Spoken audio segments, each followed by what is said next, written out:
आम्ही स्वराज्याची शपथ घेऊन मोकळे झालो. हे दैवत स्वयंभू आहे. यानं आम्हाला आजवर यश दिलं, तुमची जोड दिली. आता पुढचे मनोरथ हिंदवी स्वराज्याचे.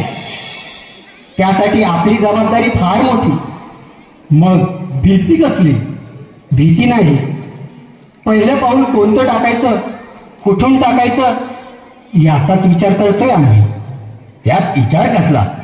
देवामोर शपथ झाली तेच पहिले ठिकाण.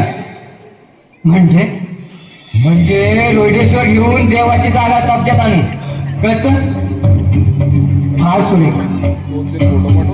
पण गडाची हालत? म्या फिरून आलोय गड. लाईक 200 पातूर शिबंदी असेल. गडाला मजबूती नाही, चारी बाजूला खिंड्या नाही. काय तानाजी? ठरलं, रोहिडेश्वरावर प्रथम चाल करायची. ठीक आहे. देसाजी, तानाजी, तुम्हा सर्वांची माणसं तयार आहेत ना? हो, आपल्या हाकेचा होता. सगळ्यांनी लक्ष देऊन ऐका. रोहिडेश्वराच्या पायथ्याला रात्र असतानाच साऱ्यांनी गोळा व्हायचं.